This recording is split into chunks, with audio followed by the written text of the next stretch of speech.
الحمد لله وحده والصلاة والسلام على من لا نبي بعده أما بعد فأعوذ بالله من الشيطان الرجيم بسم الله الرحمن الرحيم إن الله وملائكته يصلون على النبي يا أيها الذين آمنوا صلوا عليه وسلموا تسليما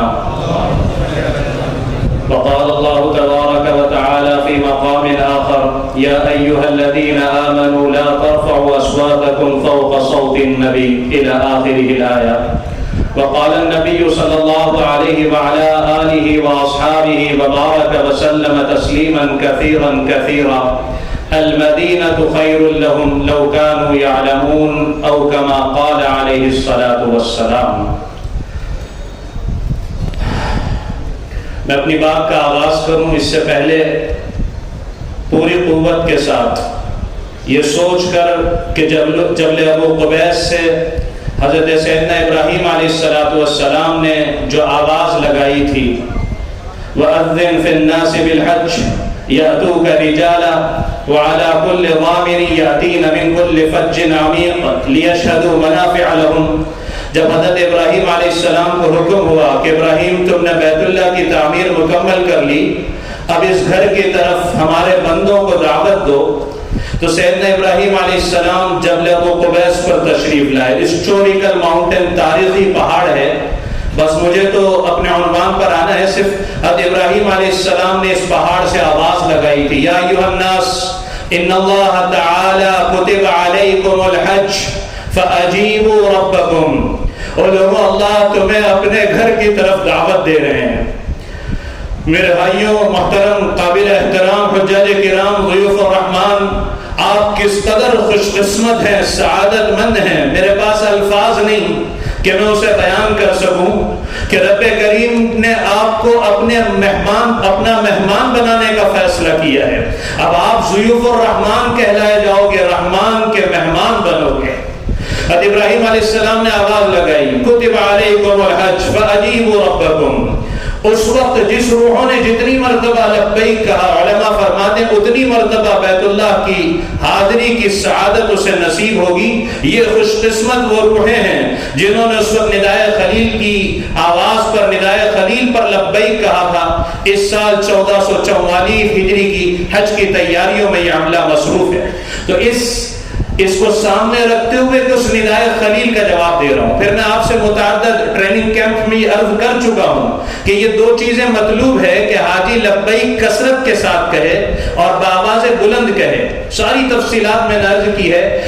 اور یہ اس وقت کا المیہ بھی ہے معذرت کے ساتھ کہ اس وقت حاجی سفر حج میں لبیک نہیں پڑتا، حاجی کی لبیک سنائی نہیں دیتی. ایک وقت تھا کہ مکہ کی عمارتیں، مینا کی وادیاں لبیک کی آواز سے گونجا کرتی تھی. آج بالکل لبیک کی آواز نظر نہیں آتی. ذرا سا ان تمام باتوں کو ذہن میں رکھتے ہوئے میں لبیک پڑھاتا ہوں. حج ہاؤس کے اس در و دیوار کو گواہ بناتے ہوئے پوری قوت کے ساتھ ہم لبیک پڑھیں. لبیک اللہم لبیک لبیک لا شریک لک لبیک ان الحمد والنعمت لک والملک لا شریک لک لبیک اللہم لبیک لبیک لا شریک لک لبیک ان الحمد والنعمت لك والملك لا شريك لك لبيك اللهم لبيك لبيك لا شريك لك لبيك إن الحمد والنعمة لك والملك لا شريك لك. اللہ ہمارے اس لبیک کے پڑھنے کو اپنی بارگاہ میں بے انتہا قبول فرمائے. جس طرح آپ حضرات نے لبیک پڑھا ہے، میں اس بات کی گواہی دے سکتا ہوں یہ مجمع ہے جس نے ٹریننگ لی ہے. نیت کریں کہ اسی جذبے کے ساتھ, اسی انداز کے ساتھ انشاءاللہ لبیک پڑھیں گے. کہو انشاءاللہ. کب سے کب تک پڑھیں گے؟ متمتع جب عمرے کے احرام کی نیت کرے گا, اللہم انی ارید العمرۃ فیسرھا لی وتقبلھا منی, لبیک شروع ہوگی, جب تک یہ بیت اللہ کو اپنی نگاہوں سے دیکھ نہیں لیتا, عمرے کا طواف شروع نہیں کر لیتا, اس کی لبیک جاری رہے گی. جب اس کی آنکھیں بیت اللہ کے دیدار سے تسکین پالے گی, اب اس کی لبیک بند ہو جائے گی. پھر یہ حج کا احرام باندھے گا, اللہم انی ارید الحج فیسرہ لی وتقبلہ منی, اب اس کی لبیک شروع ہوگی. حج کا پہلا دن مینا, لبیک کا شور ہو, اور پھر عرفات حج کا دوسرا دن, لبیک کا شور ہو. مزدلفہ کی رات, لبیک اللہم لبیک. حج کا تیسرا دن مینا, لبیک اللہم لبیک. یہاں تک کہ رمی نمار کے لیے جب یہ پہلی کنکری شیطان کو مارے گا, اب اس کی لبیک بند ہو جائے گی. آپ علیہ الصلوۃ والسلام سے پوچھا گیا یا رسول اللہ سب سے افضل حج کون سا؟ آپ نے فرمایا الحج والثج, او کما قال علیہ الصلوۃ والسلام. دو باتیں ارشاد فرمائی, اس میں ایک فرمایا جس میں لبیک کا شور ہو. ہمارے بزرگ حرم مکی میں درس دیتے ہیں, اللہ حضرت کو صحت و عافیت نصیب فرمائے. فرمایا جب سے حاجیوں کی لبیک کی آواز پست ہو گئی ہے, اللہ نے دنیا میں مسلمانوں کی آواز کو پست کر دیا ہے. اس لیے نیت کریں, بآواز بلند پڑھیں گے, کہو انشاءاللہ. کثرت کے ساتھ پڑھیں گے, کہو انشاءاللہ. اللہ آپ حضرات کو بہت قبول فرمائے. دوسری بات بہت مختصر میں, جس کو عرض کر میں اپنے اصل عنوان پر فضائل اور آداب مدینہ منورہ پر آؤں. حاجیوں بڑے خوش قسمت ہو تم, سعادت مند ہو. میرے پاس الفاظ نہیں, میں کیسے آپ کو سمجھا سکوں کہ آپ کا مقدر کس قدر بلندی پر ہے, کس قدر. ہمارے اکابرین جب حج کی برسوں دعائیں کیا کرتے تھے, اور جب حج پر جانے کا موقع آتا تھا تو زمینیں بیچنی پڑتی تھی, زیورات بیچنے پڑتے تھے, برتن پتہ نہیں کیا کیا بیچ کر پھر ان کی حج کی تیاری ہوتی تھی. رب کریم نے ہمارے لیے کس قدر آسان فرمایا. میں کس قدر خوش قسمت ہوں, کس قدر سعادت مند ہوں. دوستو سچی بات یہ ہے کہ ہمیں اب تک اس کا احساس نہیں ہے کہ کتنی بڑی سعادت میرے مقدر آئی. اور میں بمبئی میں ایسے لوگوں سے ملا ہوں جن کی زندگی کی تمنا ہے کاش زندگی میں ایک مرتبہ تو وہ ان آنکھوں سے بیت اللہ کا دیدار کرنے. کتنے ہیں جن کو پہچانتا ہوں کہ جن کی زندگی کی تمنا اس بات کی تھی, لیکن ان کی وہ تمنا ان کے سینے میں دفن ہو گئی, وہ قبر میں جا کر دفن ہو گئے, ان کی یہ تمنا پوری نہیں ہو سکی. تم خوش قسمت ہو حاجیوں, سعادت مند ہو کہ رب کریم نے اتنی بڑی سعادت اور خوش قسمتی کے لیے تمہارا انتخاب فرمایا. اس پر اللہ تبارک و تعالی کا شکر ادا کرو. روزانہ ہو سکے 2 رکعت شکرانے کی نماز. اللہ میں اس قابل نہیں, میرے یہ پیر اس قابل نہیں, سر تپا یہ وجود اس قابل نہیں کہ اس سرزمین پر پہنچ سکوں, اس سرزمین پر چل سکوں. رب کریم یہ آپ کا انعام ہے, یہ احسان ہے کہ آپ نے قبول فرمایا. اس پر اللہ کا خوب کثرت کے ساتھ شکر ادا کریں. دوسری بہت مختصر میں صبح تھوڑی تاخیر سے پہنچا, مجھے بہت یعنی امید ہے کہ مفتی طاہر صاحب نے جب عمرہ شروع کیا تھا اس سے پہلے عمرے اور حج کے فضائل آپ کے سامنے رکھے ہوں گے, لیکن میں ایک حدیث عرض کر ایک بات عرض کر پھر اپنے اصل موضوع پر. آپ جانتے ہو کس قدر یہ بمبئی کا مجمع ہے, اس میں سے اکثر مجمع تاجر ہے, بزنس مین ہے. اور بمبئی کا تاجر جب کہیں کوئی انویسٹ کی بات آتی ہے تو اس کا پہلا سوال یہ ہوتا ہے کہ ٹھیک ہے میں انویسٹ کے لیے تو تیار ہوں, اتنی بڑی رقم ہے, لیکن مجھے یہ بتاؤ مجھے ریٹرن کیا ملے گا. بھئی ریٹرن, تاجر کی نظر ہمیشہ ریٹرن پر ہوتی ہے. تم نے اتنا بڑا انویسٹ کیا, اس وقت اکنامی کنڈیشن جو ڈل ہے وہ ہم سب جانتے ہیں, ایسی پوزیشن میں آپ خرچ کے لیے تیار ہوئے, آپ مال کے لیے بھی تیار. میں کہا کرتا ہوں کہ حج ایسی عبادت ہے کہ بیک وقت جسمانی جسم بھی استعمال ہوتا ہے, جانی عبادت بھی ہے اور مالی عبادت بھی ہے. نماز صرف جسم استعمال ہوتا ہے, مال نہیں. زکات میں صرف مال ہے, جسم نہیں. حج ایسی عبادت ہے کہ بدنی عبادت بھی ہے اور مالی عبادت بھی ہے. آپ اتنا بڑا آپ نے اللہ کے ساتھ جو معاملہ کیا ہے تو ریٹرن کیا ہے؟ اللہ اکبر. آپ کے ساتھ اللہ رب العزت کیا کمٹمنٹ کر رہے ہیں. میں اگر آپ کو عرض کروں آپ اتنے خوش ہو جائیں گے کہ یہ جو میں نے پیسے خرچ کیے, تھوڑی سی پوزیشن بھی ٹھیک نہیں تھی, لیکن میں نے کہا نہیں حج مبارکباد ہے. ابو داؤد شریف کی حدیث ہے من اراد الحج فلیتعجل او کما قال, کہ جو حج کا ارادہ کرے اسے جلدی کرنی چاہیے, تاخیر نہیں کرنی چاہیے. آپ نے اچھا کیا جو کوشش کی اور جلدی کی. تو اب اس پر اللہ رب العزت کیا کیا کمٹمنٹ کر رہے ہیں آپ سے؟ صرف 2 حدیث عرض کر میں آگے بڑھ جاؤں. ایک تو صحیحین کی روایت ہے، ویسے تو بخاری اور مسلم میں 50 سے زیادہ روایت حج کے فضائل پر آپ کو ملے گی، لیکن ایک روایت اللہ اکبر، اللہ کے نبی علیہ السلام نے ارشاد فرمایا کہ جو حج کرے تو کیا ملے گا، کہ اللہ کے نبی علیہ السلام ارشاد فرماتے ہیں کہ حج کے بدلے اللہ رب العزت جنت سے کم کسی چیز پر تم سے راضی اور خوش نہیں ہوں گے. اللہ اکبر، کو سبحان اللہ.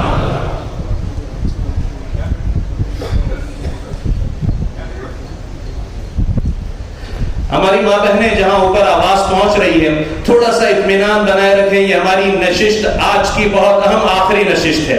یہاں وہاں پھرنا اور باتیں کرنا، آپ صبح سے بیٹھی ہوئی ہیں اور ابھی انشاءاللہ دعا بھی ہوگی، ہماری مزدوری بھی لی جائے گی. ہم نے صبح سے محنت کی ہے، حجاج کرام کا مجمع ہے، دعا کی قبولیت کا وقت ہے. مجمع ماشاءاللہ مردوں کا بڑے اطمینان کے ساتھ بیٹھا ہوا ہے، کوئی چلت پھرت نہیں. لیکن اوپر سے یہ خبر آ رہی کہ عورتوں کے حصے میں تھوڑی سی چلت پھرت ہو رہی ہے. سکون و وقار کے ساتھ بیٹھیں. بہت جلدی ہمارا یہ آج کا پروگرام انشاءاللہ اپنے اختتام کی طرف رواں دوا ہے. بہت جلدی یہ پروگرام مکمل ہوگا، اس لیے ماں بہنوں سے درخواست ہے اطمینان کے ساتھ بیٹھیں، سکون و وقار کے ساتھ بات کو دھیان اور توجہ سے سنیں. تو میں عرض کر رہا تھا کہ اتنی بڑی فضیلت، ایک تو یہ ارشاد فرمائی کہ اللہ تبارک و تعالی حج کے بدلے جنت سے کم کسی چیز پر تم سے راضی نہیں ہوں گے. اللہ کمٹمنٹ فرما رہے ہیں جنت کا. پھر ترغیب و ترہیب کی ایک روایت ہے جس کو بزار نے بھی نقل کیا، مجمع الزوائد نے بھی نقل کیا. ایسی عجیب حدیث کہ ایسی فضیلت مجھ جیسے کوتاہ نظر سے کسی اور عمل پر نہیں گزری. رسول مقبول صلی اللہ علیہ وسلم حضرت ابو موسیٰ اشعری رضی اللہ تعالیٰ عنہ اس حدیث کے راوی ہیں. بڑی عجیب، آپ کی روح جسم اتنی آپ کو خوشی ہوگی کہ جس کا کوئی اندازہ نہیں. جب آپ سنیں گے کہ اللہ کیا کمٹمنٹ فرما رہے ہیں آپ سے، کیا ملے گا اس خرچ پر، کیا ملے گا اپنے آپ کو اس لگانے پر. میں ذرا سا اس حدیث کو اپنے انداز میں ذرا سا کہ اللہ رب العزت حاجی کو کل قیامت کے دن اپنے سامنے بلائیں گے، فرمائیں گے میرے بندے تو نے میرے گھر کا حج کیا. کہاں؟ اللہ آپ کے گھر کا حج کیا. تو نے میرے گھر کا طواف کیا؟ ہاں اللہ آپ کے گھر کا طواف کیا. تو نے عرفات بھی حاضری دی؟ ہاں اللہ میں نے عرفات بھی حاضری دی. اللہ فرمائیں گے آج ساری اولاد آدم کو میں یہ بتاؤں گا کہ حاجی کا مقام و مرتبہ کتنا بڑا ہے. اللہ تعالیٰ اس سے فرمائیں گے یہ سب نظر آتی ہے؟ کہاں اللہ نظر آ رہی ہے کہ یہ سارے کے سارے وہ ہیں جن کے لیے عارضی طور پر جہنم کا فیصلہ ہوا ہے. یہ کبائر کے مرتکب ہوئے، حرام کے مرتکب ہوئے، ان کا خاتمہ ایمان پر ہوا اس لیے عارضی طور پر، اور یہ تیرے سارے رشتہ دار ہیں، ان کے لیے جہنم کا فیصلہ ہو چکا ہے. اللہ اس حاجی سے فرمائیں گے صف میں داخل ہو جا اور 400 لوگوں کا ہاتھ پکڑ کر اس صف سے باہر نکال اور اپنے ساتھ لے کر جنت میں داخل ہو جا. 400 لوگوں کی شفاعت کا حق آپ میں سے ایک ایک حاجی کو دیا جائے گا. اور حضرت ابو موسیٰ اشعری رضی اللہ عنہ فرماتے ہیں میں بھول رہا ہوں کہ سرکار دو عالم صلی اللہ علیہ وسلم نے 400 گھرانے ارشاد فرمائے تھے یا 400 افراد ارشاد فرمائے تھے. اگر سرکار نے 400 گھرانے ارشاد فرمائے اور ایک گھرانے میں 3 فرد ہی اقل درجہ پکڑ لیا جائے تو ایک حاجی کو 1200 آدمیوں کی شفاعت کا حق دیا جائے گا. اللہ اکبر. اب میرے بھائیوں اور فضائل بہت ہیں، بس اس کو یہاں روک کر کیا ملے گا. ایک بات سے فرض کروں جو آخری بات پھر اپنے عنوان پر، کہ اس حدیث مبارکہ میں جو بخاری اور مسلم کی میں نے حدیث آپ کو سنائی، اللہ کے نبی علیہ السلام نے حج مبرور کا بدلہ جنت جو ارشاد فرمایا ہے ایک شرط کے ساتھ آپ علیہ السلام نے فرمایا ہے الحج المبرور لیس له جزاء الا الجنہ کما قال. جیسے میں کہا کرتا ہوں کوئی کمپنی بڑی اسکیم نکالتی ہے تو نیچے لکھتی ہے TNC اپلائی. آپ نے دیکھا نہیں دیکھا؟ Terms and conditions apply. اس حدیث مبارکہ میں بھی فرمایا کہ وعدہ تو تم سے کمٹمنٹ بالکل پکا جنت کا وعدہ ہے، لیکن ایک شرط کے ساتھ ہے اور وہ شرط یہ ہے کہ تمہارا حج مبرور ہو. اب یہ اسے میں اپنی پچھلی گزشتہ مجلسوں میں بہت تفصیل سے عرض کر چکا ہوں، وقت نہیں صرف گنا کر آگے بڑھ جاؤں کہ حج مبرور کسے کہتے ہیں. سب سے پہلا کام نیت بالکل خالص لوجہ اللہ ہو، اللہ کو راضی کرنے کے علاوہ کوئی نیت نہ ہو. اس لیے ایک مرتبہ زبان سے کہہ دے اللہ صرف آپ کے لیے آ رہے ہیں، کہہ دو اللہ صرف آپ کا حکم پورا کرنے آ رہے ہیں، اللہ صرف آپ کی محبت میں آ رہے ہیں، اللہ آپ کا تعلق حاصل کرنا چاہ رہے ہیں. دنیا میں کوئی ریا اور شہرت کو کوئی غرض نہیں، اللہ صرف آپ ہی آپ اور کوئی غرض نہیں. کرتے ہو نیت حاجی؟ نیت ڈاواڈول نہ ہو، بہت جلدی نیت گڑبڑ ہوتی ہے.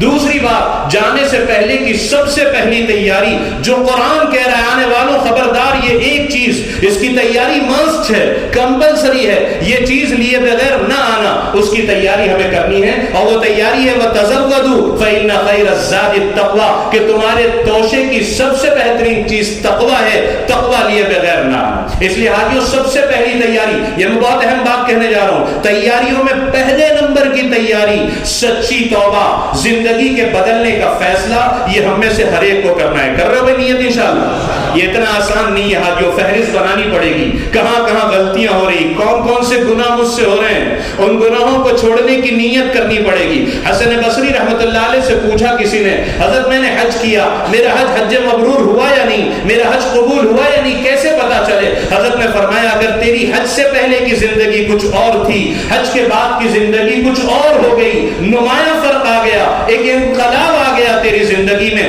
گناہ نے پیچھا چھوڑ دیا، اللہ کی اطاعت کی طرف تجھے رغبت ہونے لگی، فرمایا یہ علامت ہے اس بات کی کہ تیرا حج اللہ رب العزت کی بارگاہ میں قبول ہو گیا۔ اس لیے پہلی تیاری، یہ اتنا آسان نہیں ہے، باقی تیاریاں آسان ہے، اس کی کوشش کرنی پڑے گی، گناہوں کو چھوڑنے کی محنت کرنی پڑے گی۔ تقویٰ کہاں ملے گا؟ لمبی تفصیل ہے کہ روزہ رمضان اسی لیے دیے تھے کہ رمضان میں روزہ، اور جیسے عید کا چاند نظر آیا 1 شوال، تو شوال اشہر حج میں ہے، اگر کوئی عید کے دن حج کا احرام باندھنا چاہے باندھ سکتا ہے۔ رمضان کا اور حج کا، روزے کا اور حج کا آپس میں جوڑ ہے۔ حضرت شاہ ولی اللہ صاحب محدث دہلوی رحمۃ اللہ علیہ نے حجت اللہ البالغہ ایک کتاب لکھی، بڑی مشکل کتاب ہے، علماء جانتے ہیں۔ اس کتاب میں بعض عبادات کا بعض سے جوڑ نقل کیا، تو جوڑ میں حضرت یہ لکھتے ہیں کہ روزے اور حج کا آپس میں جوڑ ہے۔ کیا جوڑ ہے؟ کہ روزے کے ذریعے تقویٰ حاصل کرو، اور اس تقوی کو لے کر ہمارے گھر آؤ، تمہاری پچھلے گناہوں، اس لیے میں کہتا ہوں حج پر جانے کی بڑی خوشی ہوتی ہے، حاجیوں ہونی بھی چاہیے، لیکن ساتھ میں ڈر بھی ہونا چاہیے۔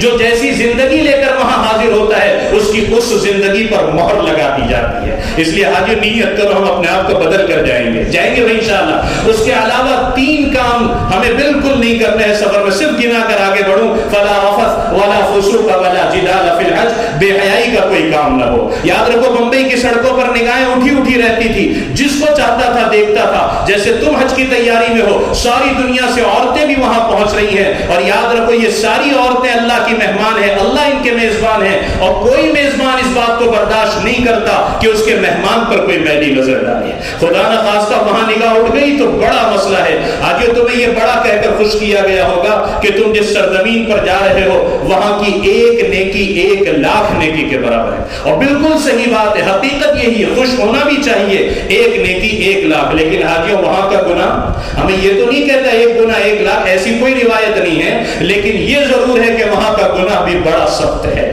میں نہیں کہتا، سیدنا عمر رضی اللہ تعالیٰ عنہ کا ملفوظ آپ کو سناتا ہوں، امیر المومنین فرماتے ہیں کہ مکہ سے باہر کوئی رقیہ میں جا کر 70 گناہ کر لے، وہ گناہ اتنے خطرناک نہیں جتنا مکہ کا ایک گناہ خطرناک ہے۔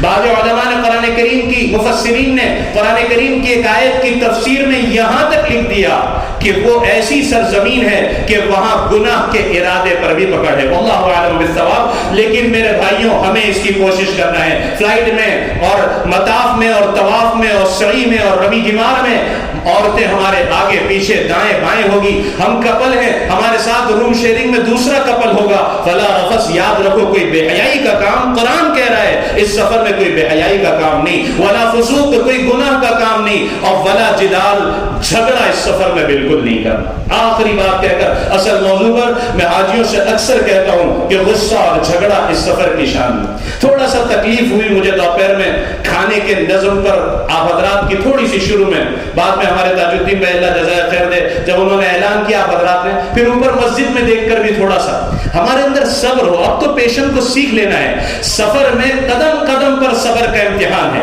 بے صبری کا مظاہرہ حاجی سے نہیں ہونا چاہیے۔ میں بمبئی کے حاجیوں کو کہتا ہوں جو تمہارے ناک پر غصہ ہے نا، اس کو بمبئی کے بڑے قبرستان میں دفنا کر جاؤ، اپنے ہونٹوں کو سی لو، غصہ نہیں کروں گا، جھگڑا نہیں کروں گا۔ قرآن منع کر رہا ہے ولا جدال، قدم قدم پر آپ کے صبر کا امتحان ہوگا، اور اس کی ابتدا آج سے ہو گئی۔ یہاں دوپہر میں کھانے کے کاؤنٹر سے اوپر کی نماز سے ابتدا ہو گئی۔ اب آپ کے اندر کتنا صبر ہے، کتنا، میں دیکھ رہا تھا حاجیوں کو کہ کتنا پیشن ہے، کتنا صبر ہے، ہر آدمی جلدی کر رہا ہے کہ نہیں۔ جیسے مولانا نے بھی کہا کہ حاجی 3 وجہ سے تکلیف اٹھاتا ہے، جلد بازی کی وجہ سے، دیکھا دیکھی کرنے کی وجہ سے، اور سیکھ کر نہ جانی۔ جلد بازی جہاں حاجی کرے گا تکلیف اٹھانی پڑے گی، حاجی تو صبر کے ساتھ۔ میں بمبئی والوں کو اکثر کہتا ہوں ہم کمزور ہیں، ہر جگہ اللہ سے مدد مانگیں گے، لیکن اگر کہیں تکلیف آ گئی تو میں بامبے کی لینگویج میں آپ سے کہتا ہوں کہ وہاں کی تکلیف کو انجوائے کرنا.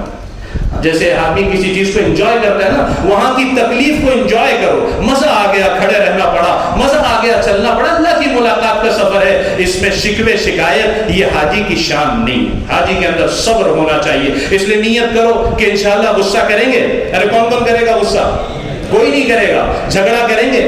میں آپ کو ایک کام کی بات بتاؤں, جو کبھی وہاں نہیں گیا نا وہ دعا کرتا ہے اللہ زندگی میں ایک موقع تو ایسا ہے کہ میں ان آنکھوں سے بیت اللہ کو دیکھوں. جب وہ وہاں پہنچ جاتا ہے اس کی دعا بدل جاتی ہے, اللہ بار بار آنا چاہتا ہوں. لوگ مجھے وہاں ملتے کوئی ایسا وظیفہ بتاؤ نا خلیل بھائی, میں بار بار آؤں. میں کہتا ہوں بہت آسان وظیفہ ہے. آج یہ ہزاروں کے مجمع کو میں یہ وظیفہ بتا رہا ہوں, اتنا آسان وظیفہ ہے کہ اس سفر حج میں جب بھی آپ کے مزاج کے خلاف کوئی بات پیش آئے نا تو شکوے شکایت نہ کرنا, غصہ نہ کرنا, تنہائی میں اللہ سے تھوڑی دیر بات کر لینا. مناجات, اللہ ایسا ہو گیا, گھٹنوں میں بہت درد ہو گیا, اللہ چلنا پڑ گیا, اللہ انتظار کرنا. پھر اللہ سے کہو اللہ یہ سارا شکایت کے لیے نہیں کہہ رہا ہوں. اللہ بچہ اپنے دل کا دکھڑا اپنی ماں کو سنا کر اپنا دل ہلکا کیا کرتا ہے. آپ تو ہمارے اکلوتے رب ہیں, آپ کو نہ سنائیں تو کسے سنائیں. پیارے اللہ یہ چونکہ آپ کی ملاقات کا سفر ہے اس لیے میں دل سے اس پر راضی و رضا ہوں. اللہ مجھے کوئی شکایت نہیں, اللہ میں آپ سے خوش ہوں, میں آپ کا مہمان ہوں, مجھے کوئی شکایت نہیں. اللہ اس کی برکت سے آپ مجھے دوبارہ کی جلد کی حاضری نصیب فرمائیے.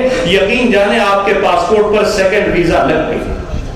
ایمبیسی بعد میں لگاتی ہے, پہلے آسمانوں سے ویزا لگتی ہے. یہ سیکنڈ ویزا لگانے کا وقت ہوتا ہے جس کو ہم غصہ کر کر ضائع کر دیتے ہیں. اس لیے نیت کرو غصہ نہیں کریں گے, نہیں کریں گے انشاءاللہ. اب آخری بات اصل مضمون پر آنے سے پہلے, چونکہ کچھ اغلاط العوام بھی میرے ذمہ ہے کہ جہاں غلطیاں ہوتی ہیں اللہ آپ کو پہنچا رہے ہیں, وہاں نیکیوں کی ویلیو بہت بڑی ہوئی ہے. حاجیوں میری یہ بات اپنے دل پر لکھنا کہ آپ وہاں جو وقت گزاریں گے وہ آپ کی زندگی کے سب سے گولڈن لمحات ہوں گے جو آپ وہاں گزاریں گے.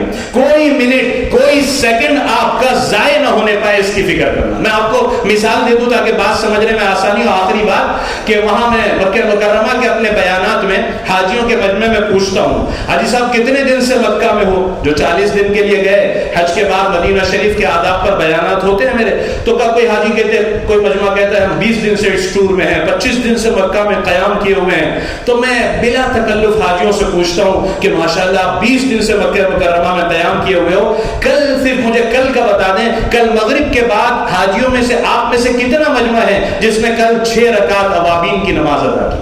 تو 2 4 5 لوگ ہوتے ہیں جن کا ہاتھ اٹھا.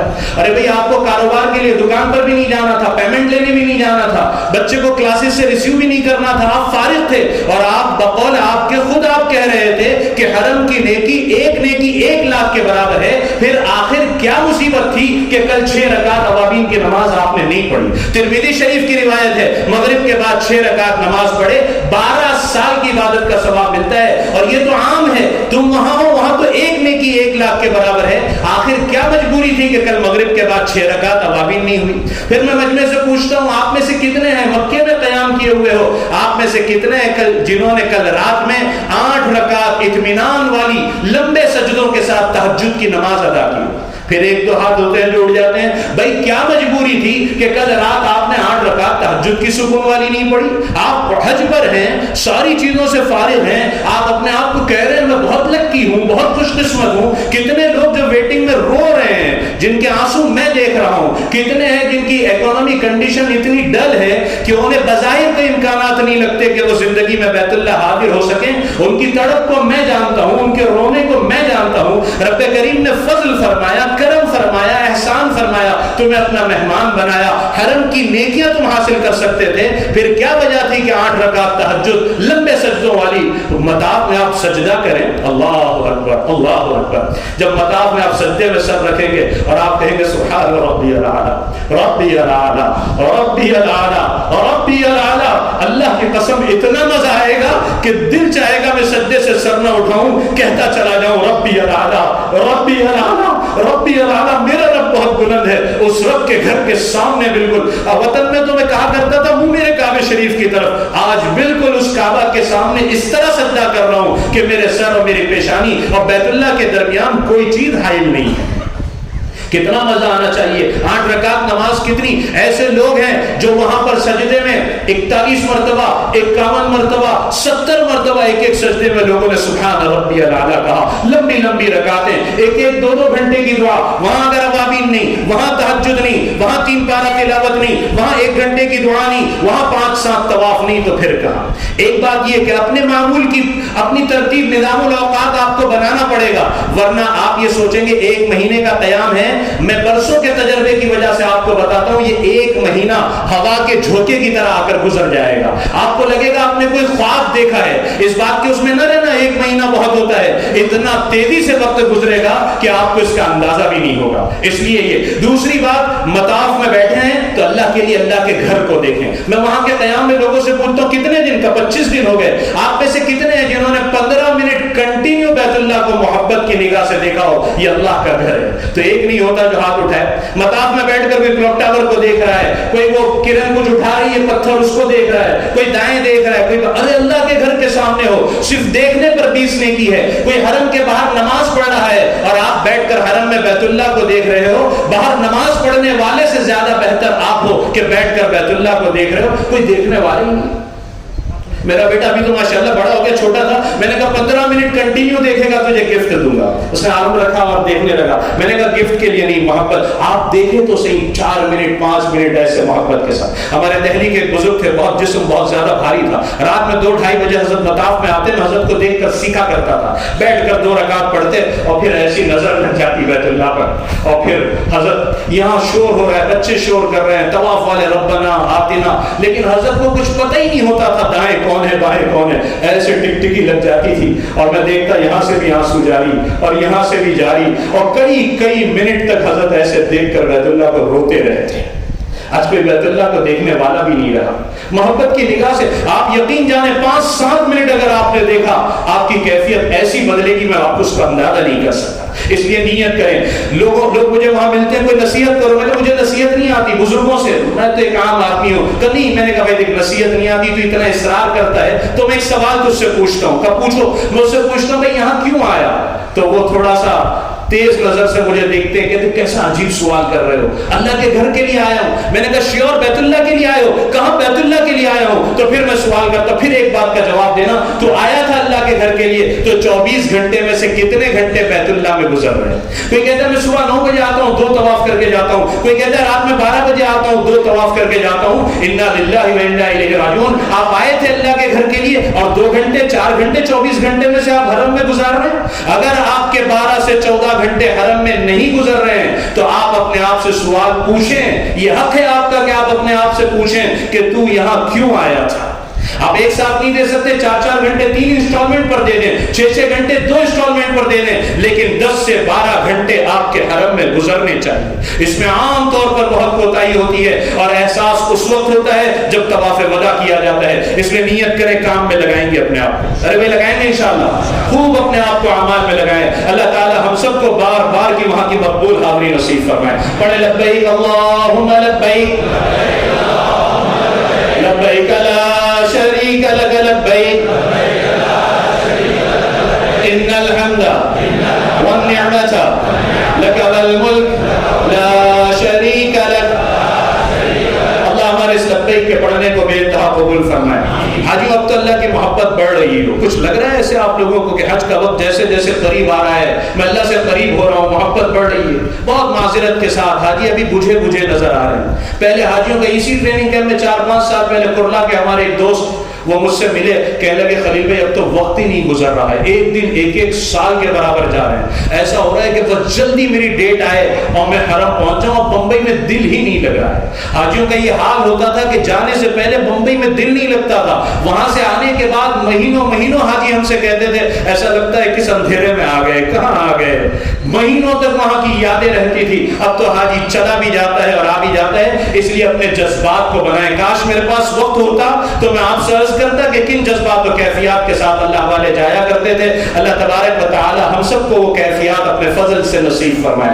اب میں اپنے اصل موضوع پر آ رہا ہوں. حاجیوں تم سے کہا جائے گا مکہ مکرمہ کے قیام میں ایک وقت ایسا بھی آئے گا کہ آپ کو معلم کی طرف سے, گروپ لیڈر کی طرف سے یہ کہا جائے گا کہ حاجی صاحب آپ کا مکے کا قیام مکمل ہوا, اب چلنا ہے مدینہ شریف کی طرف، جائیے طواف وداع ادا کر لیجئے۔ ایک حج کا واجب ابھی تک باقی تھا۔ حج میں کتنے واجب ہے حاجیوں؟ کتنے واجب ہے؟ ارے زور سے بولو، 6 واجب ہے، اس میں 5 تو ادا ہو گئے تھے، وقوف مزدلفہ بھی ہو گیا تھا، شیطانوں کو کنکریاں بھی مار لی تھی، قربانی بھی ہو گئی تھی، حلق اور قصر بھی ہو گیا تھا، حج کی سعی بھی کر لی تھی، ایک واجب باقی تھا طواف وداع، رخصتی کا طواف۔ اب آپ سے کہا جائے گا جاؤ طواف کرو۔ اب یہ طواف عام طواف کی طرح ہے، جیسے نفل عام طواف کرتے ہو، لیکن حاجیوں میں ایک بات تمہیں بتاؤں، جس حاجی نے اس سفر میں اللہ کے اس گھر سے دل لگایا ہوگا، اپنے 12 اور 14 گھنٹے بیت اللہ میں گزارے ہوں گے، جس کی آنکھیں بار بار بیت اللہ کی دیدار سے ٹھنڈی ہوئی ہوگی، اس کے لیے یہ وقت بڑا عجب وقت ہوتا ہے، اس کے لیے بڑی عجیب کیفیت ہوتی ہے حاجی، بڑا مشکل کام ہے طواف وداع۔ جس نے دل لگایا ہو اس کے لیے، جس کا بیت اللہ سے دل لگا اس کے لیے بڑا، حاجی کے قدم 100 کلو کے ہو جاتے ہیں، اڑتے نہیں۔ رخصتی کا حال جنہوں نے، میں تو بعض انڈونیشیا ملیشیا کے حاجیوں کو دیکھتا ہوں، بعض مرتبہ میرے قیام کے کئی دن باقی ہوتے ہیں، ان کا حال وہ طواف وداع کر چکے ہوتے ہیں اور بیت اللہ سے رخصت ہونے کو ہوتے ہیں، ان کی ادائیں دیکھ کر میرا دل ٹکڑے ٹکڑے ہو جاتا ہے کہ ہائے کیسے اس اللہ کے گھر کو رخصت، کیسے اس اللہ کے گھر سے رخصت ہوگی۔ ان کی عورتوں وغیرہ کی میں نہیں کہتا کوئی شرعی عمل نہیں ہے، ہمیں نہیں کرنا ہے، میں بتا رہا ہوں صرف ان کی ادا، ایسے وہ ہاتھ دکھاتے ہیں بیت اللہ کا، ایسے دل کا ٹکڑے کہ ہائے کیسے رخصت ہو رہے، عنقریب ہمیں بھی بیت اللہ کو چھوڑنا ہے، بڑا مشکل کام ہوتا ہے۔ حاجی تڑپتا ہے، بلکتا ہے، روتا ہے، اپنے جذبات پر قابو نہیں پا سکتا، 7 چکر اس سے پہلے کئی طواف کیے، لیکن یہ طواف میں اس کے آنسو تھمنے کو نہیں تیار ہوتے، بس بار بار اس کا دل کہتا ہے پتہ نہیں آئندہ یہ سعادت، یہ یہاں کی رونقیں تو اللہ اسے ہمیشہ بحال رکھے گا، لیکن میری زندگی کا پتہ نہیں، میری قسمت کا پتہ نہیں کہ دوبارہ میں یہاں آ سکوں گا یا نہ آ سکوں گا۔ وہ کیفیت ہوتی ہے جس نے دل لگایا، زار و قطار روتا ہے۔ علماء کے مجربات میں سے حدیث میں نہیں ہے کہ سورہ قصص کی آیت ان الذی فرض علیک القرآن لرادک الی معاد، یہ پڑھتے ہوئے طواف وداع کرے اور رخصت ہو جائے تو انشاءاللہ اللہ دوبارہ ضرور بلائیں گے، 7 چکر 8 بوسے ہو جائے، 2 رکعت نماز ادا کرو اور پھر زمزم کا پانی لو، 1 چسکی لو اور بیت اللہ کو دیکھو اور رو، ہے یہ بیت اللہ، یہ باغ و بہار، کیسے اس کے اوپر بیت المعمور، کیسے فرشتوں کا طواف، کیسے تجلیات کا یہ مرکز ہے، کیا گھر ہے یہ اللہ کا۔ اللہ اکبر اللہ اکبر اللہ اکبر، کیا گھر ہے۔ روئے اور زمزم پیے اور روئے، اور پھر اس کے بعد چلے اور پلٹ کر دیکھے بیت اللہ کو، چلے اور پلٹ کر دیکھے، اب رخصت ہو جائے۔ ایسا نہ کرنا، طواف وداع آخر وقت میں کرنا ہے، لیکن اتنی بھی تاخیر نہ کرنا حاجیوں کہ تمہاری وجہ سے سارے سفر کے ساتھی پریشان ہو جائیں، وہ بس میں بیٹھ کر تمہارا ویٹ کر رہے ہیں، تمہارا انتظار کر رہے ہیں اور تم طواف وداع کر رہے ہو، یہ مناسب نہیں۔ کچھ لوگ بہت جلدی کر لیتے ہیں، ایسا بھی نہیں کرنا چاہیے، رخصتی سے پہلے کا آخری عمل ہے، لیکن بہت زیادہ تاخیر جس سے کسی کو اذیت ہو یہ بھی مناسب نہیں۔ اب آپ اپنی ہوٹل پر آ جائیں، اب آپ مدینہ منورہ کے لیے رخصت ہوں گے۔ حاجیوں ایک چیز میں درمیان میں وہ مدینہ شریف کی تیاری جو آج سے کرنی ہے وہ بتاتا چلوں، کرو گے آج سے انشاءاللہ؟ وہ تیاری ہے درود پاک کی کثرت جو آج سے شروع کرنی ہے۔ الحمدللہ گزشتہ سالوں کے حج کمیٹی کے حاجیوں نے بڑے ریکارڈ بریک کیے ہیں، اب آپ سے اس سال کے 1444 کے حاجیوں سے توقع ہے کہ وہ گزشتہ سالوں کے حاجیوں کے ریکارڈ توڑیں گے۔ ایک ہمارے دوست بنگلور کے ایک مرتبہ مطاف میں مجھے مل گئے، آنکھیں بالکل لال، میں نے کہا طبیعت ٹھیک نہیں ہے، رو پڑے بلک بلک کر، میں نے کہا کیا بات ہے؟ کہنے لگے بس طواف وداع کر چکا ہوں اور رخصت ہونے کو ہے، اور پھر انہوں نے جس جذبات میں کہا میں زار و قطار رو پڑا، ایسے بیت اللہ کی طرف ہاتھ کر انہوں نے کہا سمجھ میں نہیں آ رہا اس گھر سے کیسے رخصت ہوں، اس گھر کو کیسے الوداع کہوں، اس گھر سے کیسے نکلوں، مجھے سمجھ میں نہیں آ رہا ہے کیسے اس گھر کو چھوڑوں گا۔ میں بھی رونے لگا، پھر میں نے تھوڑی دیر بات کی ان سے، پھر میں نے ان سے ایک سوال کیا مدینہ شریف جا رہے ہو، سرکار کے لیے کیا ہدیہ لیا ہے؟ انہوں نے کہا میرے جیسا نکما کیا ہدیہ لے سکتا ہے۔ میں نے اصرار کیا میں بھی عمل کروں گا، تم کو ثواب، تمہارے اخلاص کو کوئی نقصان نہیں پہنچے گا۔ تو کہنے لگے بس خلیل بھائی میں نے کچھ زیادہ نہیں 40,000 مرتبہ درود شریف پڑھ کر تیار کیا ہے۔ میں نے مکے کے مشہور بمبئی کے ٹور کے بیان میں اس واقعے کو نقل کیا۔ دعا کے بعد بمبئی کی ایک بہن بچی آئی اور کہنے لگی مولانا آپ نے اپنے دوست کا واقعہ نقل کیا 40,000 مرتبہ۔ وہ بچی اور بہن بمبئی کی، ساؤتھ بمبئی کی رہنا، کہنے لگی کہ الحمدللہ میں نے 1,00,000 مرتبہ درود شریف پڑھ کر تیار کیا ہے۔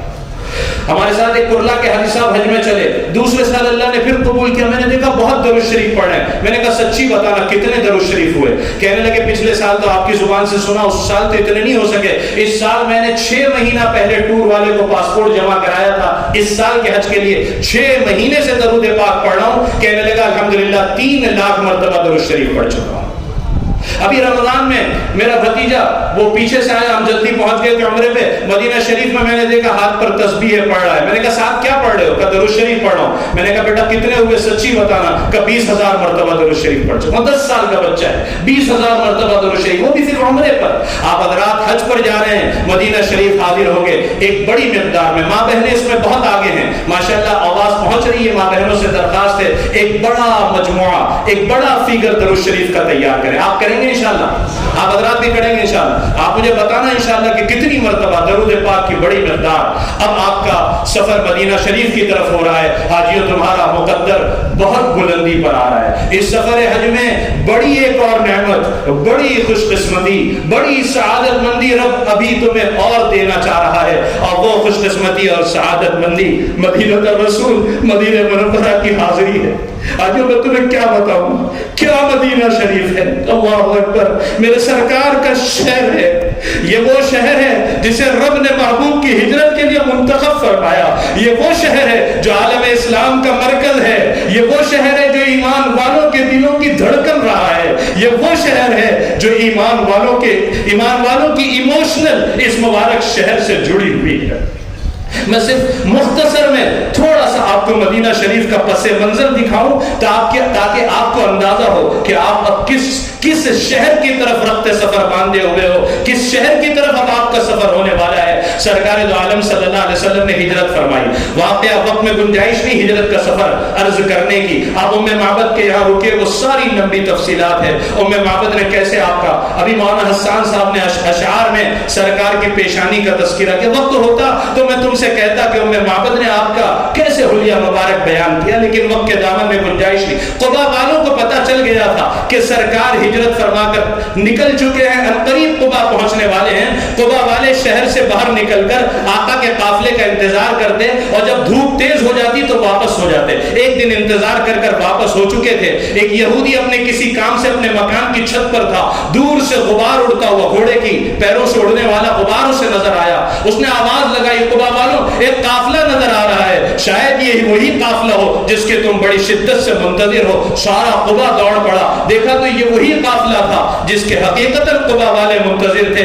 امام الانبیاء تاجدار مدینہ سرکار دو عالم صلی اللہ علیہ وسلم ہیں، صدیق اکبر رضی اللہ تعالیٰ عنہ ہے، عبداللہ ابن عریقط ہے اور دیگر ہے۔ وہ قافلہ جو نکلا تھا 3-4 لوگوں پر مشتمل، وہ راستے میں بڑھتا چلا گیا۔ ساری تفصیلات کو ہدف کر کر آپ قبا تشریف لائے، اور آپ نے حضرت کلثوم رضی اللہ تعالیٰ عنہ کے مکان پر قیام فرمایا۔ آپ ٹرانزٹ کے لیے عارضی طور پر رکے ہیں قبا، آگے مدینہ شریف تشریف لے جانا ہے، لیکن اس پہلے قیام میں، اس مختصر قیام میں آپ نے سب سے پہلے مسجد کی بنیاد رکھی۔ یہی اسلام کی سب سے پہلی مسجد ہے جس کو اہل اسلام مسجد قبا کے نام سے جانتے ہیں۔ آج جو جانتے ہو یہ کون سی مسجد ہے؟ امی عائشہ رضی اللہ تعالیٰ نے ایک مرتبہ تڑپ کر آقا کی خدمت میں حاضر ہوئی اور کہا یا رسول اللہ، یہ حل والے کس قدر خوش قسمت ہیں، جب چاہتے ہیں احرام باندھ کر مکہ میں داخل ہو جاتے ہیں۔ یا رسول اللہ ہم تو آفاقی ہو گئے، میقات سے بھی پرے آ گئے۔ اب یہ 450 کلومیٹر آج کی طرح 5 گھنٹے اور 4 گھنٹے اور 6 گھنٹے کا راستہ تو نہیں تھا۔ میں نے اس زمانے کے واقعات کم از کم 9 دن، زیادہ سے زیادہ 16 دن، 9 دن، 10 دن، 12 دن، 14 دن لگ جاتے تھے مدینہ شریف سے نکل کر مکہ المکرمہ زادہ اللہ شرف و کرامہ پہنچتے۔ حضرت رسول کریم صلی اللہ علیہ وسلم نے حضرت عائشہ رضی اللہ تعالیٰ عنہ کی سڑک کو دیکھا۔ اب میرے پاس وقت نہیں ورنہ بہت اہم مضمون ہے کہ حل کسے کہتے ہیں، آفاق کسے کہتے ہیں۔ لوگ حدود حرم کو بھی میقات کہتے ہیں۔ 5 میقات کون سی ہے؟ میقات سے باہر آفاق ہے، آفاقی، آفاق میں رہنے والا آفاقی ہے۔ حدود حرم اور میقات کے بیچ کے دائرے میں یہ حل ہے۔ حدود حرم سے واپس ہونے والے کے لیے احرام ضروری نہیں ہے، آفاق میں چلے جانے والے کے لیے احرام ضروری ہے۔ صرف بات آئی تو مفتی صاحب بتائیں گے، میں اتنا کہ طائف بڑا مجمع جا رہا ہے اور طائف آفاق میں ہے، وہاں سے آتے وقت السیل الکبیر قرن المنازل میقات ملتی ہے۔ طائف جانے والے کے لیے احناف کے یہاں ضروری ہے کہ وہ احرام باندھ کر آ کر عمرہ کرے، بغیر احرام کے وہ داخل نہیں ہو سکتا۔ امی جان کی اس تڑپ کو جب آپ نے دیکھا آپ کی زبان سے حاجیوں خوش ہو جاؤ گے۔ بڑی عجیب بات آپ نے ارشاد فرمائی، فرمایا عائشہ تو نہیں جانتی کہ مدینہ میں رہنے والا کس قدر خوش قسمت ہے؟ اللہ اکبر۔ آگے آپ نے بڑا عجیب جملہ ارشاد فرمایا، عائشہ جو مدینہ منورہ میں اپنی جائے رہائش سے وضو کر کر قباء میں جا کر 2 رکعت نماز ادا کر لے، اللہ اسے ایک مقبول عمرے کا ثواب عطا فرمائے۔ ارے زور سے کہو سبحان اللہ۔ یہاں تو آپ نے احرام باندھا اور لبیک اللہم لبیک تو یہاں کی 2 رکعات پر اللہ ایک عمرے کا ثواب۔ آپ علیہ الصلوۃ والسلام سنیچر کے دن یوم السبت تشریف لے جاتے تھے۔ حاجیوں اگر تمہیں مدینہ شریف میں سنیچر کا دن ملے تو ضرور جاؤ۔ دونوں باتیں حدیث مبارکہ میں ملتی ہے، راکباً او ماشیاً، آقا کبھی سواری پر سوار ہو کر بھی جاتے تھے، کبھی ماشیاً پیدل بھی جاتے تھے۔ ابھی یہ لاک ڈاؤن میں مملکہ نے وہاں پر پیدل جانے والوں کے لیے ایک واکنگ ٹریک بنایا ہے مسجد نبوی سے قباء تک۔ آپ قبلے کی طرف آگے نکلیں گے، رائٹ سائڈ پر آپ کو مسجد غمامہ نظر آئے گی جہاں عید کی نماز آپ نے پڑھائی اور نجاشی کی غائبانہ نماز۔ یہاں سے آپ آگے چلے، پہلے وہاں کھجور مارکیٹ ہوا کرتی تھی جس کو ختم کر دیا گیا ہے۔ روڈ کراس کرتے ہی واکنگ ٹریک ہے 3.5 کلومیٹر کا۔ یقین جانے اتنا مزہ آتا ہے، فجر پڑھ کر سلام پھرتے ہی فوراً چل پڑے۔ صبح کا وقت ہوتا ہے، اندھیرا چھٹ رہا ہوتا ہے، سورج اپنی کرنیں مدینہ شریف پر بکھیر رہا ہوتا ہے، ایسا لگتا ہے کہ انوار کی بارش ہو رہی ہے مدینہ منورہ پر۔ وہ دل چاہ رہا میں آپ کو سہانا صبح کا وقت دکھاؤں، قباء جاتے ہوئے کیسی عجیب سہانی صبح ہوتی ہے، اتنا پیارا موسم، اتنی پیاری فضائیں اور ہوائیں ہوتی ہے۔ اللہ اکبر۔ آپ 3.5 کلومیٹر چلتے چلتے چلے جائیں، مسجد جمعہ کی کراسنگ آئے گی، پھر آگے جا کر قباء آئے گا۔ آپ نے فرمایا 2 رکعت نماز ادا کر لے، ایک عمرے کا ثواب اللہ تبارک و تعالی نصیب فرماتے۔ بہرحال آپ نے یہاں قباء کی بنیاد رکھی، پھر آپ یہاں سے آگے بڑھے 800 میٹر 1 کلومیٹر سے بھی کم، بنو سالم کے محلے سے آپ گزرے، سارا بنو سالم آ گیا اور آپ کے ارد گرد کا یا رسول اللہ آپ نے ہمارے چچا زاد بھائی حضرت کلثوم کو میزبانی کا شرف عطا فرمایا، یا رسول اللہ کچھ دیر یہاں بھی قیام فرما لیں، 2 رکعت نماز پڑھنے، اب اس جگہ کو مسجد کے طور پر بنا لیں گے، ہمیں بھی موقع دیں۔ آپ نے صحابہ سے فرمایا ٹھہر جاؤ۔ آپ نے وہاں جمعہ کی نماز پڑھائی، سیرت مبارکہ کی کتابوں میں وہ سارا خطبہ محفوظ ہے جو آپ نے وہاں ارشاد فرمایا۔ پھر وہاں اس جگہ پر مسجد بنو سالم بنا دی گئی جو بعد میں مسجد جمعہ کے نام سے موسوم ہو گئی۔ اب آپ علیہ السلام آپ کی ہجرت سے پہلے حضرت مصعب بن عمیر رضی اللہ تعالیٰ عنہ اور حضرت اسعد بن زرارہ رضی اللہ تعالیٰ عنہ مدینہ والوں کو جمعہ پڑھایا کرتے تھے۔ یہ آپ کا پہلا جمعہ تھا جو آپ نے بنو سالم میں پڑھایا۔ اب آپ آگے بڑھے، اب آپ اگر مسجد جمعہ کے مین فرنٹ کے مین گیٹ پر کھڑے ہو جائیں تو بڑا ہائی وے ہے اور ہائی وے کے سامنے ایک اسکول ہے اور اس کی باؤنڈری ہے، ایک گرین کلر کا دروازہ ہے، یہی جگہ ہے ثنیۃ الوداع۔ ثنیہ آپ دیکھیں لغت میں تو وہ شہر میں داخل ہونے کا دروازہ۔ یہ مدینہ شریف کے 2 دروازے تھے، ایک یہ تھا جدہ اور مکہ سے آنے والے یہاں سے داخل ہوتے تھے، اور ایک بالکل اپوزٹ سائڈ شام سے آنے والے وہاں سے داخل ہوتے تھے۔ اب مدینہ شریف والوں کو پتہ چل گیا تھا کہ سرکار تشریف لانے والے ہیں، ایسا ٹیلا تھا یہاں سے چڑھ کر مدینہ شریف میں اترنا تھا، ٹیلے کے اس پار سارا مدینہ جمع ہے، اس لیے کہ بہت کم مجمع تھا جس نے آپ کا دیدار کیا تھا انصار مدینہ میں، 6 اور 12 اور 72 آئے تھے، بڑا مجمع وہ تھا جس نے اب تک دیدار نہیں، وہ دیدار کی تڑپ لیے ٹیلے پر، یہاں سے آپ کی اونٹنی قصبہ آپ کو لے کر چڑھی۔ مدینہ شریف والے عجیب منظر سیرت نگاروں نے لکھا ہے، انصار مدینہ کہتے اتنا خوبصورت منظر تھا، ہماری نگاہیں ٹیلے کی بلندی پر تھی، ہمیں آقا کی پیشانی سب سے پہلے نظر آئی، پھر آپ کی بھویں نظر آنے لگی، پھر آپ کی خوبصورت آنکھیں نظر آنے لگی، پھر آپ کے ناک مبارک نظر آنے لگے، پھر آپ کے لب مبارک، پھر آپ کی ریش مبارک نظر آنے لگی۔ مدینہ شریف والے کہتے ہیں اللہ کی قسم ایسا محسوس ہو رہا تھا کہ ثنیہ کے اس پار سے مدینہ پر 14ویں رات کا چاند طلوع ہو رہا۔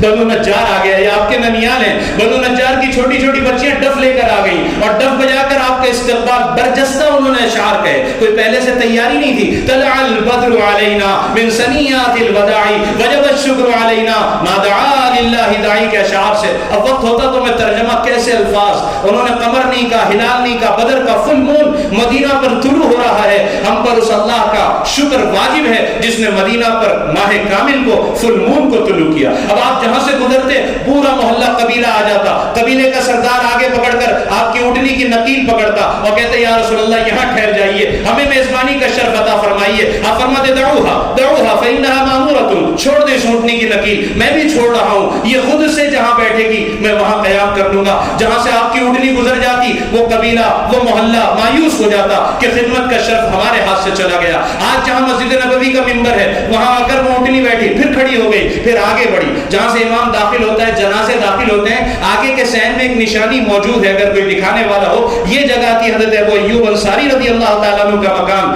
ابو ایوب انصاری رضی اللہ عنہ کے مکان کے سامنے جا کر وہ اونٹنی بیٹھ گئی. حضرت ابو ایوب انصاری رضی اللہ عنہ خوش ہو گئے. سارا مدینہ ایک آواز تھی, مرحبا یا رسول اللہ, مرحبا یا رسول اللہ. سارا مدینہ اس آواز سے گونج رہا تھا. ابو ایوب انصاری رضی اللہ عنہ, اب یہ لمبی تفصیل ہے کہ یہ مکان کس کا تھا. بعد سیرت نگاروں نے, شاہد طبا نے آپ علیہ السلام کے لیے مکان بنایا تھا, وہ لمبا واقعہ ہے, وہ تفصیل میں آپ علیہ السلام نے یہاں قیام فرمایا. اب جو بات اصل, یہ اتنی لمبی تمہید سنانی, میں نے کیوں سنائی اس کی وجہ بتا دوں. ایک بات تو یہ کہ آپ مدینہ شریف پہنچے تو مدینہ میں بلائیں تھی, وبائیں تھی. مدینہ منورہ کا بخار اس وقت کا, یثرب کا, یہ ایسا مشہور تھا کہ آدمی کو توڑ دیتا تھا. صحابہ بخار, صدیق اکبر رضی اللہ عنہ بخار میں, سیدنا بلال رضی اللہ عنہ بخار میں, امی جان حضرت عائشہ رضی اللہ عنہ ابا کی خیریت پوچھنے آئی, ابا کیا حال ہے. اس وقت حضرت ابوبکر صدیق رضی اللہ تعالیٰ عنہ نے مکہ مکرمہ کو یاد کر کر اشعار کہے, وہاں کی پہاڑوں کو, وادیوں کو, مکانات کو. اب عجیب بات, سیدنا بلال رضی اللہ عنہ کی خیریت معلوم کی کہ امی جان کفار مکہ پر اللہ کی لعنت ہو کہ انہوں نے مکہ چھوڑنے پر ہمیں مجبور کیا. امی جان بڑی ذہانت اللہ نے دی تھی, آقا کی خدمت میں حاضر ہوئی اور کہا یا رسول اللہ, ابراہیم اللہ کے خلیل تھے, انہوں نے مکہ کے لیے دعا کی, آپ اللہ کے حبیب ہیں, آپ مدینہ شریف کے لیے دعا فرما دیجئے. آپ نے ہاتھ اٹھائی, چند اعلان آپ نے فرمائے. آپ مسجد نبوی سے ایک طرف جہاں پر ایک اسٹیشن ہے ٹرین کا, جو زمانے میں ترکی کے لیے ٹرین چلتی تھی, یہ وہ جگہ ہے. ایک مسجد بھی چھوٹی پرانی تاریخی بنی ہوئی ہے, یہاں پر آپ نے اعلان فرمایا جو مسلم شریف کی بڑی معروف روایت ہے. آپ نے فرمایا جبل عیر سے لے کر جبل سور کے درمیانی حصے کو میں حرم قرار دیتا ہوں. یہ تقریباً 15 کلومیٹر ہے. عیر یہ احد سے دوسرا چھوٹا پہاڑ ہے. مدینہ منورہ کا سب سے بڑا پہاڑ احد ہے, اس سے چھوٹا پہاڑ اس کے بالکل اپوزٹ سائڈ یہ جبل عیر ہے. اور یہ سور مکہ والا نہیں ہے, احد کے دامن میں سرخ پہاڑوں والا, سرخ پتھروں والا گول پہاڑ ہے جس کا نام سور ہے. آپ نے فرمایا میں اسے حرم قرار دیتا ہوں. مملکہ کے وزارت داخلہ نے 161 برج نصب کیے ہیں جس پر لکھا ہے بدایہ حرم, نہایا حرم, حرم اسٹارٹس ہیئر, حرم اینڈس ہیئر. ایسے کماندار بورڈ آپ کو جگہ جگہ نظر آئیں گے. آپ نے فرمایا میں اسے حرم قرار دیتا ہوں. اب وہ علماء احناف, شوافی و مالکی کے درمیان وہ کیا اختلاف و لمبی علماء کے درمیان کی, آپ نے اسے حرم کسے کہتے ہیں. اب وہ لمبی تفصیلات ہے, موقع نہیں اتنا. آپ علیہ السلام نے پھر ہاتھ اٹھا کر دعا فرمائی, اے اللہ ابراہیم تیرے خلیل تھے, انہوں نے مکہ کے لیے دعا کی, میں تیرا حبیب ہوں, میں تجھ سے مدینہ منورہ کے لیے دعا کرتا ہوں. جیسے خلیل کی دعا پر, حاجی سنو بڑی عجیب بات, جیسے خلیل کی دعا پر تو نے ایمان والوں کے دل میں مکہ کی محبت ڈال دی, ایسے اپنے حبیب کی دعا پر مدینہ کی محبت ایمان والوں کے دل میں ڈال دے, او اشد, اور اس سے 2 چند زیادہ ڈال دے.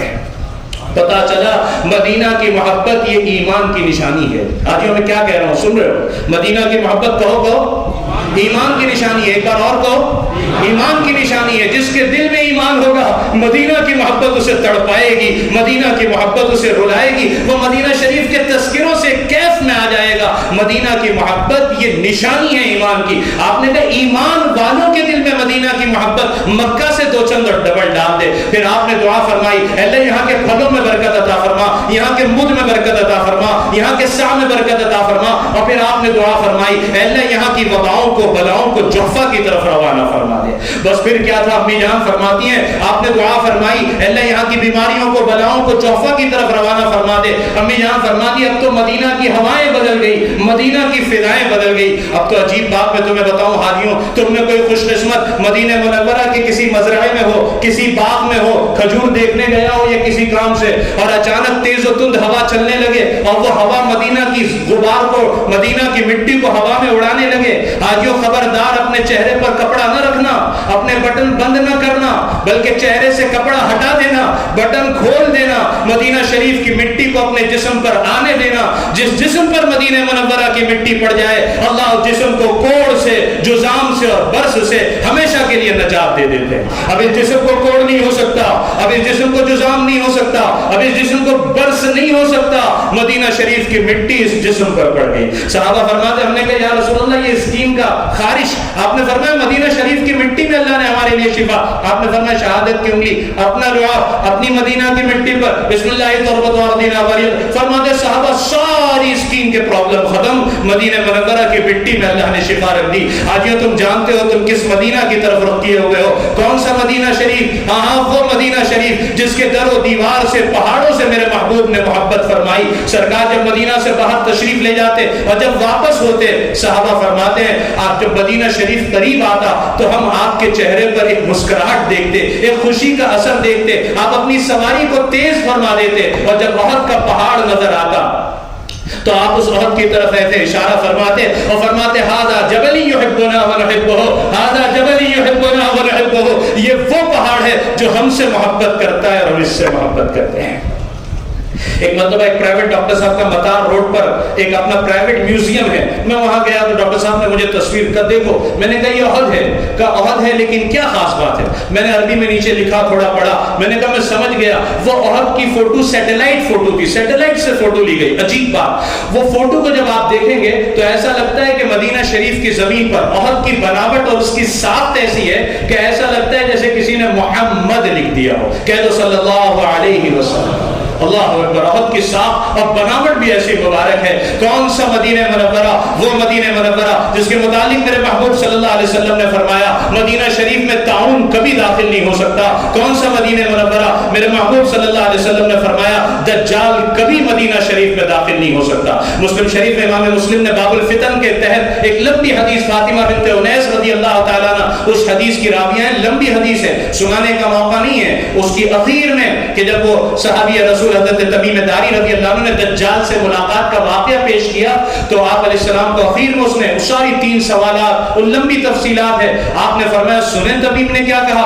آپ کے ہاتھ میں عصا تھا اور آپ نے کہا میں نے تم سے نہیں کہا تھا کہ دجال مدینہ میں داخل نہیں ہو سکے گا. اس وقت مدینہ شریف کے 7 دروازے ہوں گے, 7 دروازے پر فرشتوں کا پہرا ہوگا. وہ جرف تک پہنچے گا, اسے شام کی طرف ہاتھ دیا جائے گا. وہ مدینہ اس وقت زلزلے کے 3 جھٹکے آئیں گے, منافقین نکلیں گے اور وہ اس کے فتنے کا شکار ہو جائیں گے. ایک حدیث میں آپ نے فرمایا کون سا مدینہ کہ یمن فتح ہوگا. کچھ لوگ مدینہ شریف کو چھوڑ کر یمن جائیں گے, اس کی سرسبزی اور شادابی کو دیکھ کر. شام فتح ہوگا, کچھ لوگ وہاں. آپ نے فرمایا المدینہ خیر لهم لو كانوا يعلمون, مدینہ ان کے لیے بہتر تھا کاش وہ اس بات کو سمجھتے. کون سا مدینہ منورہ؟ میرے محبوب صلی اللہ علیہ وسلم نے فرمایا اگر تم میں سے کوئی اس بات کی کوشش کر سکتا ہو تو وہ ضرور اس بات کی کوشش کرے کہ اسے موت مدینہ منورہ میں آ جائے, اس لیے کہ جو مدینہ منورہ میں مرے گا میں کل قیامت کے دن اس کا گواہ اور سفارشی بنوں.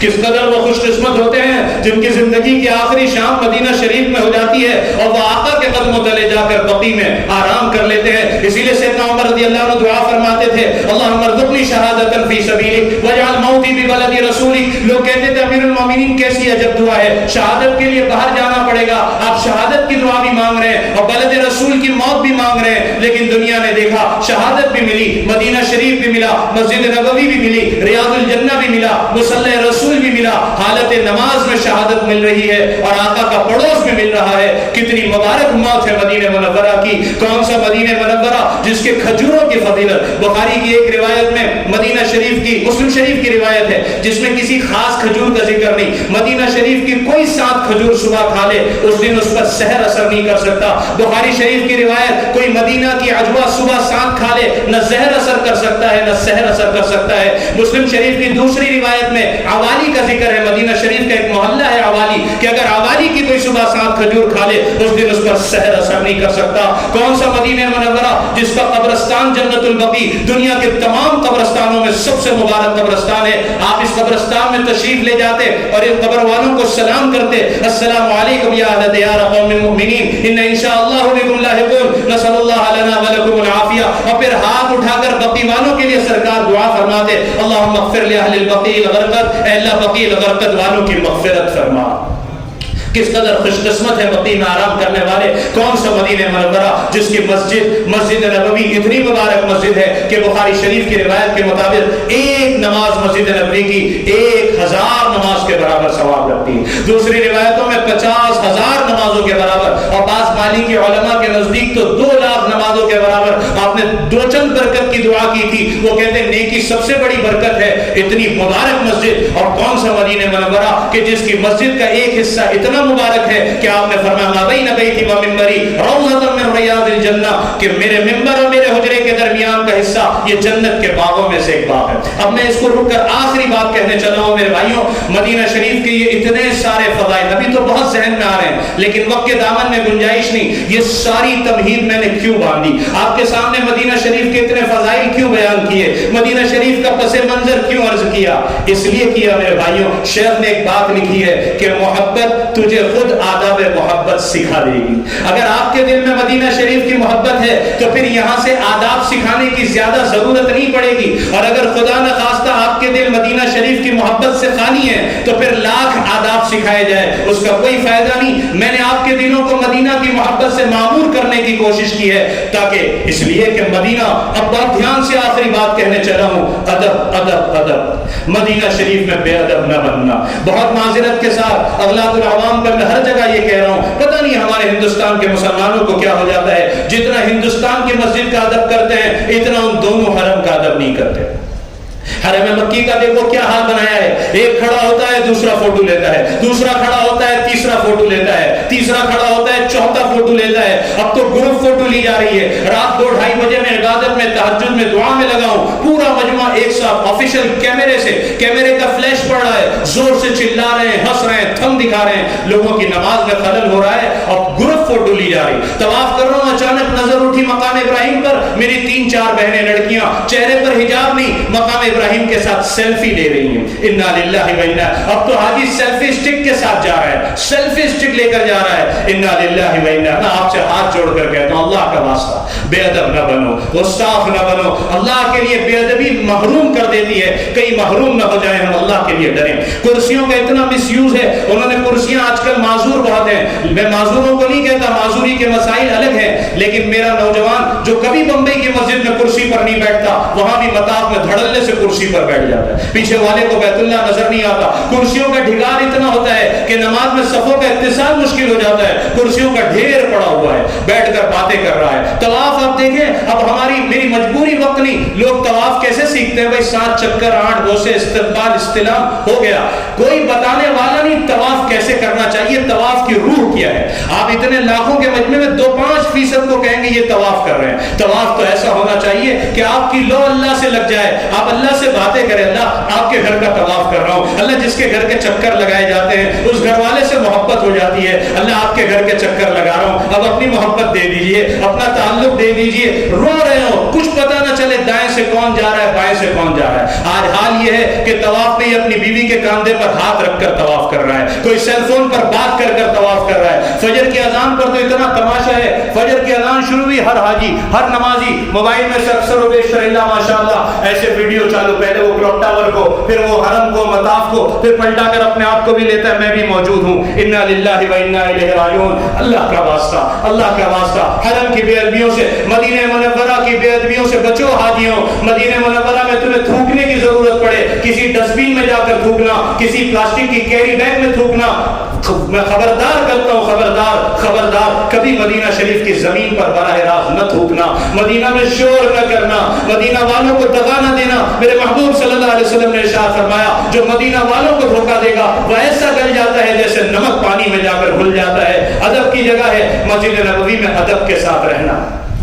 میری ماں بہنوں تک آواز میری پہنچ رہی ہے، میں ان سے ہاتھ جوڑ کر دست بدستہ کہتا ہوں اللہ کے لیے سب سے زیادہ بے ادبی تم کرتی ہو. تمہارا جب سلام کے لیے دروازہ کھلتا ہے اور تم ریاض الجنہ میں پہنچتی ہو، آقا کے سامنے مواجہ پر تم سر مبارک کی طرف سے سلام عرض کرتی ہو، تمہارا شور، تمہارے بھاگنے کی آواز، تمہارے دوڑنے کی آواز مردوں کے حصے تک آتی ہے. اتنا شور کرتی ہو کہ مردوں کے حصے تک تمہارا شور پہنچتا ہے. تم بھاگتی ہو، دوڑتی ہو. میں تمہیں اللہ کا واسطہ دیتا ہوں نہ بھاگنا، نہ دوڑنا.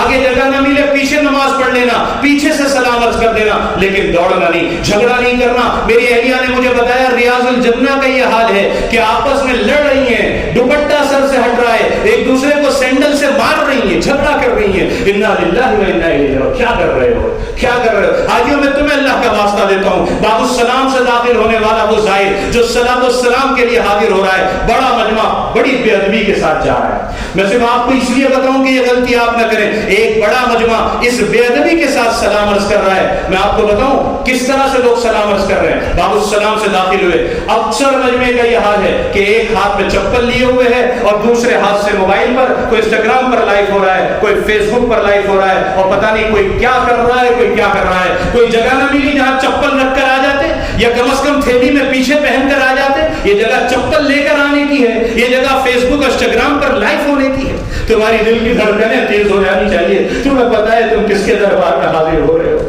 کیا حالت ہونی چاہیے۔ یہ وہ جگہ ہے جہاں بایزید و جنید رحمہ اللہ کی سانسیں رک جایا کرتی تھی، ہماری سانسیں رک جانی چاہیے، دل کی دھڑکنیں تیز ہونی چاہیے۔ کیا پتہ آقا میرے سلام کا جواب دیں گے یا اعراض فرما لیں گے، لیکن وہاں دھڑلے سے حاجی اس طرح حاضر ہو رہا ہے۔ اس لیے اللہ کا واسطہ میں نہیں کہتا، اللہ کا قرآن کہتا ہے یا ایھا الذین آمنوا لا ترفعوا اصواتکم فوق صوت النبی۔ یاد رکھو کہ یہاں تمہاری آوازیں بلند ہو گئی تو تمہارے حج اور عمرے، تمہارے طواف، تہجد اور اوابین، یہ ساری نیکیاں ضائع ہو جائے گی اور تمہیں اس کا پتہ بھی نہیں چلے گا۔ اس لیے اللہ کے لیے اللہ کا واسطہ کسی چیز کو برا نہ کہیں۔ میں نے پرانی کتابوں میں، پچھلی کتابوں میں تو نہیں ملا، لیکن ہمارے موجودہ اکابر کی کتابوں میں کہ کسی نے صرف اتنا کہا کہ مدینہ کی دہی کھٹی ہوتی ہے۔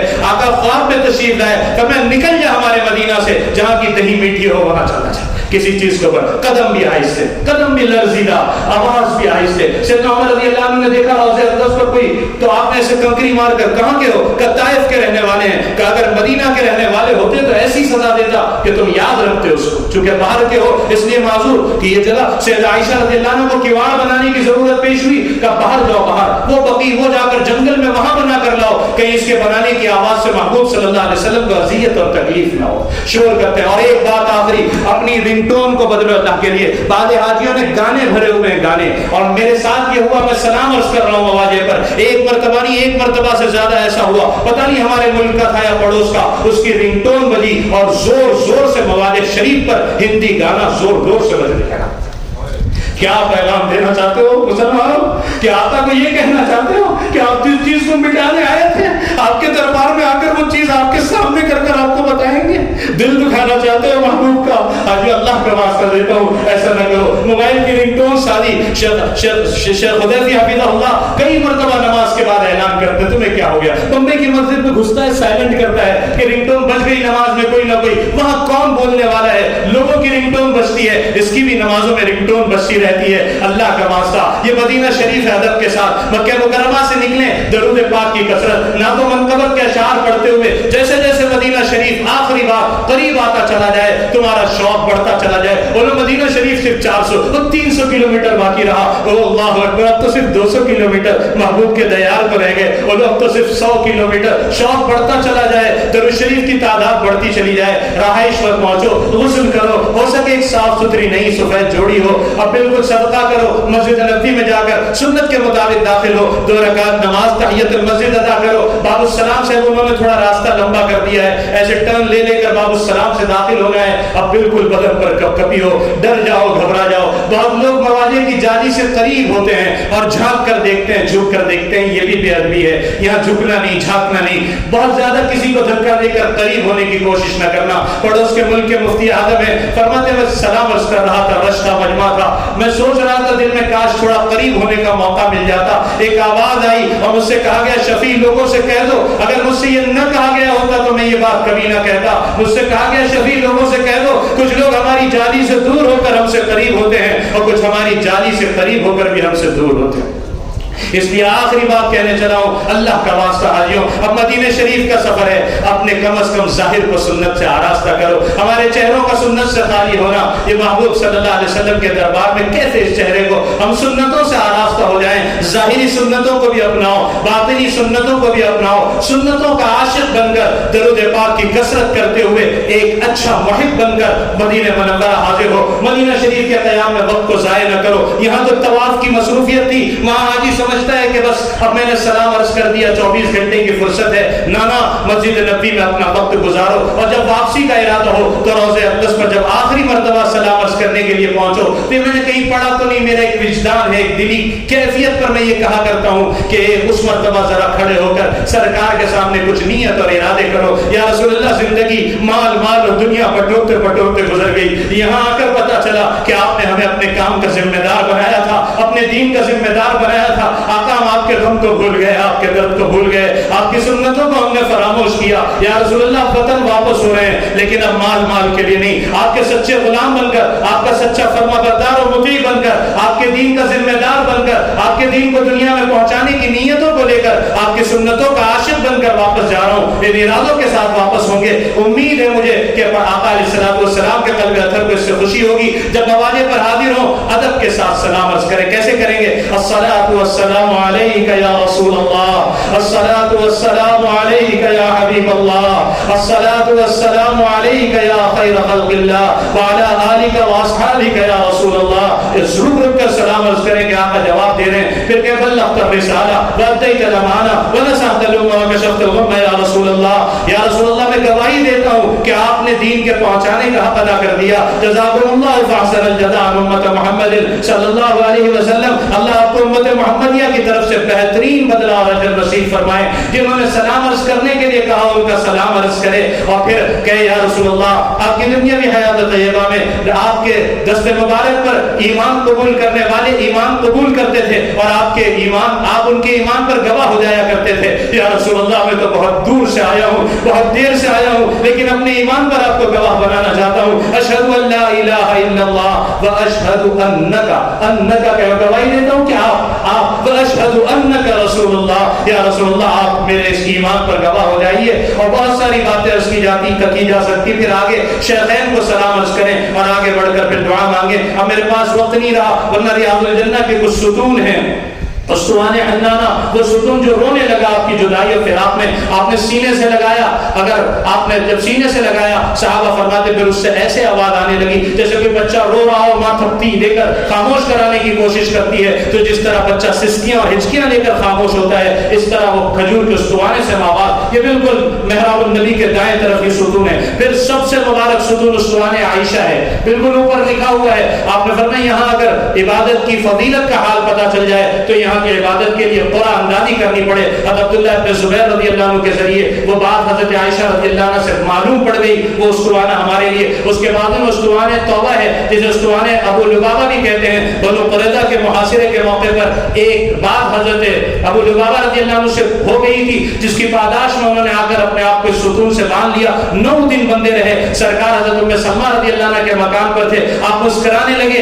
حضرت ام سلمہ رضی اللہ عنہ نے فرمایا حضرت اللہ سنک یا رسول اللہ، یا رسول اللہ، اللہ آپ کو ہمیشہ ہنستا رکھے، کس بات پر مسکرا رہے ہیں؟ فرمایا اللہ نے ابو لبابہ کی توبہ قبول کر لی۔ اور ام سلمہ رضی اللہ عنہ نے کہا میں خبر کر دوں؟ کہ خبر کر دو۔ پردے کے پیچھے سے آواز دے کر ام سلمہ رضی اللہ تعالیٰ عنہ نے کہا ابو لبابہ خوشخبری ہو، تمہاری توبہ قبول ہو گئی۔ اور ریاض الجنہ میں جو صحابہ تھے دوڑ پڑے مبارکباد دینے، اور آپ کو کھولنا چاہا۔ فرمایا نہیں خبردار مجھے نہ کھولنا جب تک کہ آقا تشریف نہ لے آئیں، اور آپ اپنے مبارک ہاتھوں سے مجھے نہ کھولیں، میں کھلنے کے لیے تیار نہیں۔ آپ تشریف لائے، اور پھر آپ نے اپنے، یہ توبہ کی قبولیت کی جگہ ہے۔ پھر اس کے پڑوس اسطوانۃ السریر ہے، اعتکاف میں آپ کا بستر وہاں لگایا جاتا تھا۔ پھر اس کے پیچھے کا اسطوانۃ الحرس ہے، حضرت علی رضی اللہ عنہ چوکیداری کے لیے کھڑے رہتے تھے۔ جب آیت مبارکہ نازل ہوئی کہ ہم کافی ہیں حفاظت کے لیے، تو پھر چوکیداری ہٹا دی گئی۔ پھر اسطوانۃ الوفود ہے، آنے والے ڈیلیگیٹ سے آپ ٹیک لگا کر اس آنے والے وفود سے گفتگو فرمایا کرتے تھے۔ اور اسطوانۂ تہجد، اسطوانۂ جبرائیل اندر چلا گیا ہے، پیچھے کی طرف محراب تہجد ہے۔ یہ مبارک جگہ ہے،